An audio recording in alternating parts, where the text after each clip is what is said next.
Hello everybody, welcome back to the SCP Foundation. Hopefully you all are doing well. We're going to be starting off today with SCP-036. It has a sorry, I just got done recording a Backrooms video and that word is still stuck in my head. Object class is safe.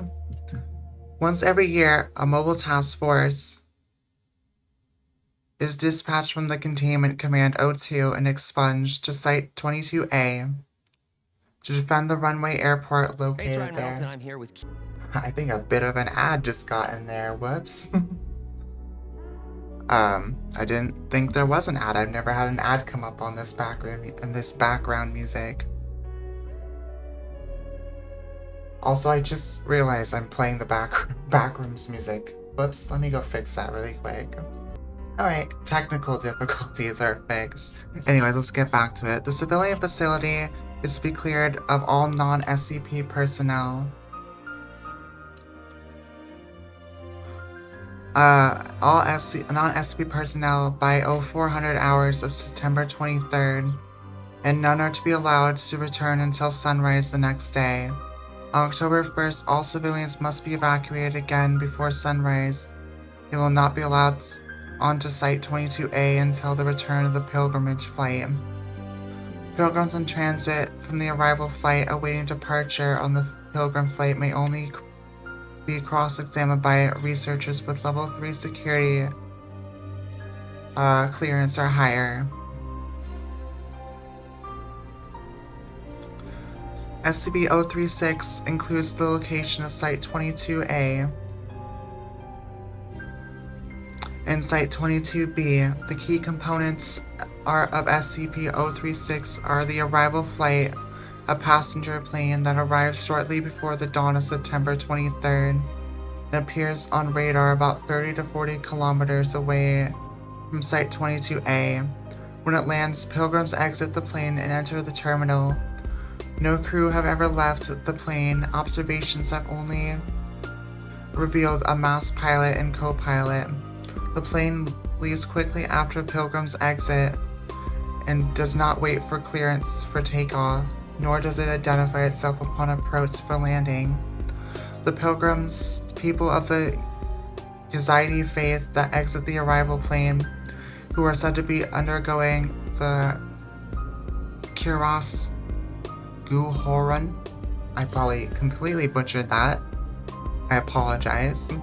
Each year they are examined and identified as various people of this Yazidi faith that have died during the previous year. This is done through birth certificates, photo IDs, specific knowledge questions, and when possible, fingerprinting. Most have been known to be friendly and amicable.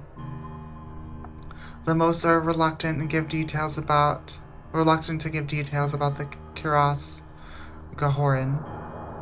In the past, all have shown to be unable to recognize family and friends or able to remember any information beyond what short-term memory would normally allow.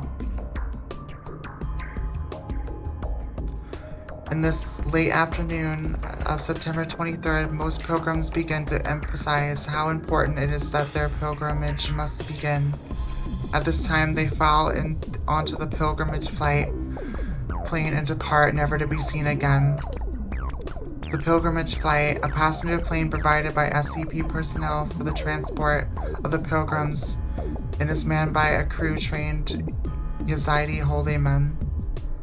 The crew are typically never able to elaborate upon details of the pilgrimage or what the Kiras Gahoran actually is. SCP equipment on board function optimally, but recorded data will only slightly increase our understanding of the pilgrimage each year. Though the flight is gone for several days,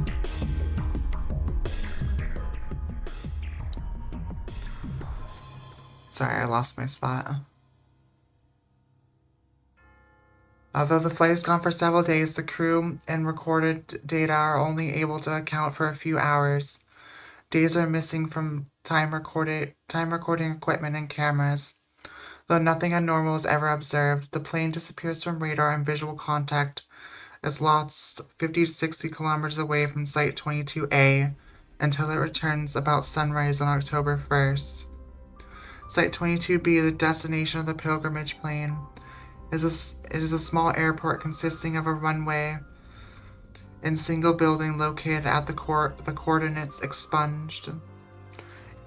It has only been observed by pilgrimage crew and cameras on the plane. It does not appear on satellite images, and attempts to reach it on foot have failed, once with disastrous results. Cameras have trouble functioning on the area, as the heat from the ground usually causes a mirage-like visual effect on all objects more than a few dozen meters from the plane. A flyover with an SCP reconnaissance plane several weeks before the pilgrimage revealed undeveloped land and what looked like an ancient stone statue. In the 1990s, SCP Mobile Task Force Sigma-4 attempted to reach Site 22B during the time of the pilgrimage. Upon the approach, communication was lost, and the task force was never heard from again. No other exploration attempts are advised during the 7-day pilgrimage. Originally, the Kurdish-speaking Yazidi people around the Mosul secretly performed the pilgrimage themselves. Pilgrims from the east were escorted by masked armed guards on camelback into the care of Yazidi holy men. It has been explained that the holy men would take the pilgrims west to the land of the dead, where the pilgrims would wait to be reborn back into the Yazidi people. The Kiraskahoran, literally Kurdish for changing garments, is used to describe the belief of reincarnation that lesser souls of the Yazidi undergo. While this actual pilgrimage was done in secret, the symbolic pilgrimage and Kiraskahoran are performed every year at this time by other Yazidi. During the 1960s, land acquisition by Kurds and Muslims, attacks by Turks, and punitive laws by the Iraqi government, restricted by the movements and customs of the Yazidi. During that time, the Foundation stepped in to offered aid in the way that of the Advantages Clause, and granted SCP planes unrestricted access to airport facilities in the area. Almost immediately, mysterious planes carrying pilgrims from the east began landing at the local airport, and the elusive airport, the destination, appeared as well. SCP-037 has an object class of Euclid. It's magnetically contained in a subterranean complex known as Site-22. Object size, spectral signature, and temperature are constantly monitored both on-site and remotely from Site-98. The primary containment chamber is lined with heat-conducting, radiation-resistant nanopeak GFV polymer tiles and evacuated at any atmosphere. Heat from the object is radiated into the surrounding rock. Should enclosure integrity become compromised, the emergency system will generate a low-power argon plasma shield. This is projected to provide a minimum of 4 hours for on-site engineers to effect necessary repairs before the object breaches containment. In the contingency of stellar evolution proceeds ahead of the projections and a nova event appears imminent, or if the containment failure is otherwise unavoidable, any remaining project staff are authorized to initiate the protocol. SCP-037 appears to be a star approximately 5 centimeters in diameter with a luminosity of about 1/10 to the -12th power times that of our sun, and the surface temperature about 5,000 5000 K. The origin of SCP-037 is unknown, however analysis suggests that it shares many properties in common with the typical main sequence star. Other than its anomalous small size, it is theorized to have entered the Earth's magnetosphere via the North Magnetic Pole. The object was discovered in 19 redacted above the Beaufort Sea at approximately the North Magnetic Pole.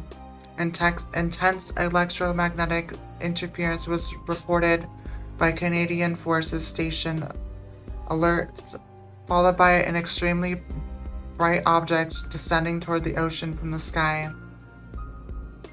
The SCP's Guardian responded and discovered the object wavering in an erratic trajectory about 200 meters above the surface of the water.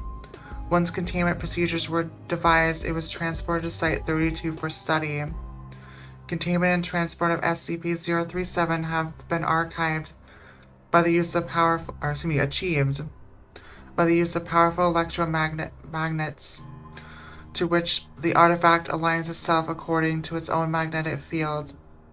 The primary challenge to containment thus far has been its powerful electromagnetic emissions, which are intense enough to be easily seen by the naked eye from high Earth orbit.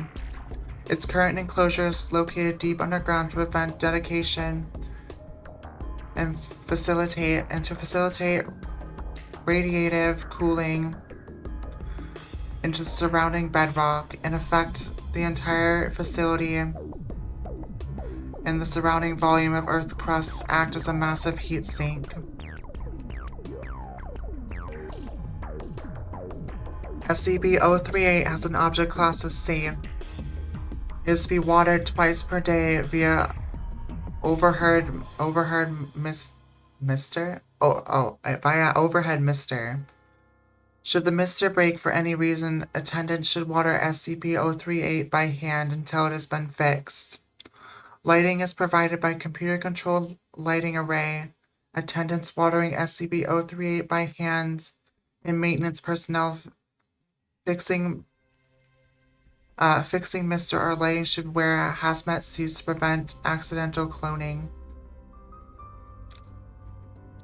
SCP-038 was found on an abandoned farm in Redacted, New York in 19 Redacted. It was first thought to be a common apple tree. However, upon closer inspection, it became apparent that SCP-038 was growing other things than apples, and in fact, other than fruit. SCP-038 has the ability to clone any object that touches its spark. Objects being growing almost instantaneously and reach maturity within a matter of minutes.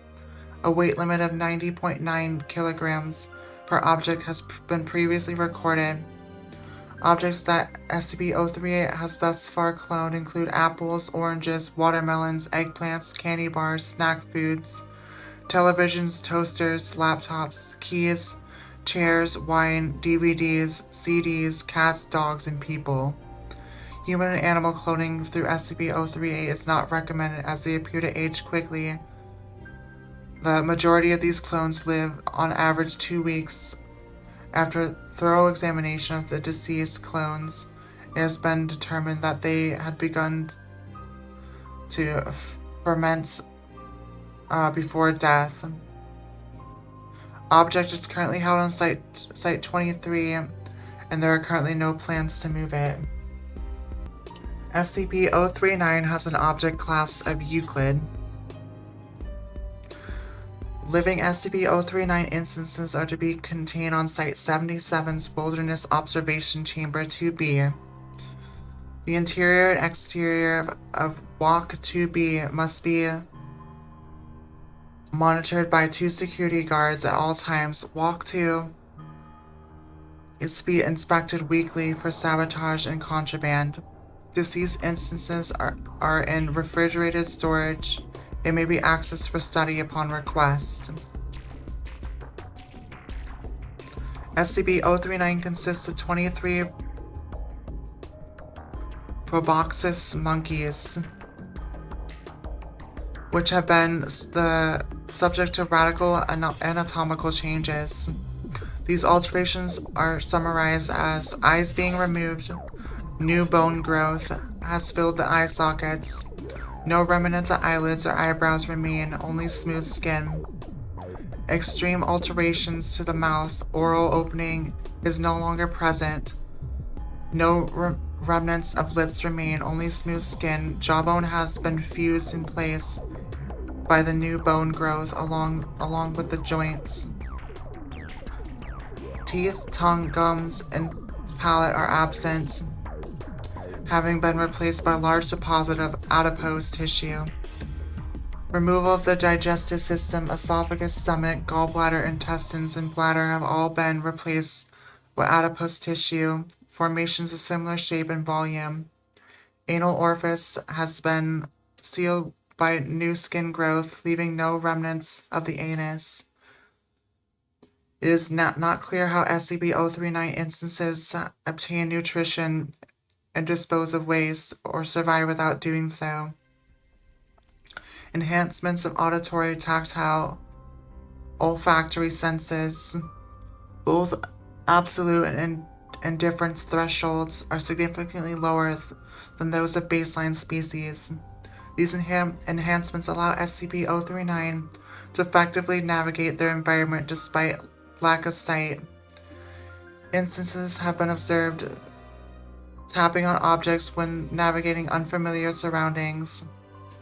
This behavior has been theorized to be a form of rudimentary echolocation, but this is yet to be proven. Intelligence enhancements SCP-039 score consistently higher on the provided cognitive tests than their non-anomalous equivalents.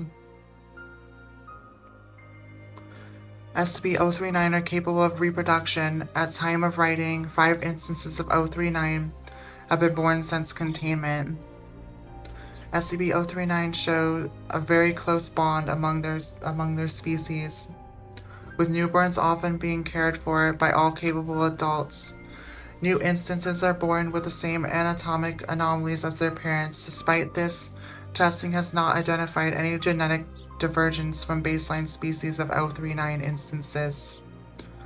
SCP-039 communicate via touch and a complex series of nasal vocalizations, many of which have not been observed in the non-anomalous monkeys. Original instances also possess a rudimentary understanding of spoken English. This knowledge is not passed on to newborns, but they do naturally learn some English from exposure to Foundation personnel. Instances of 039 have demonstrated the ability to operate mechanical tools and to perform various complex tasks primarily related to automobile construction and maintenance.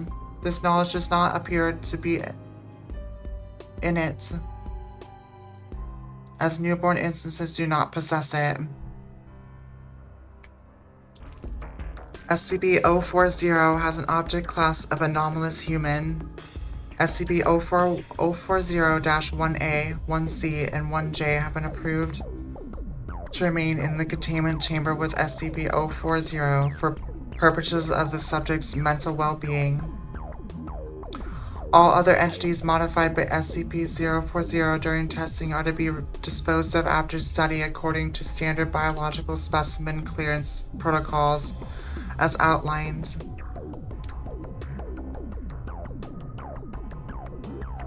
SCP-040 is a human child capable of at-will manipulation of all physical characteristics of living organisms. Modified organisms are collectively referred to as SCP-040-1. Modifications are primarily cosmetic, ranging from simple color and pattern changes to more involved shifts in bodily form and structure.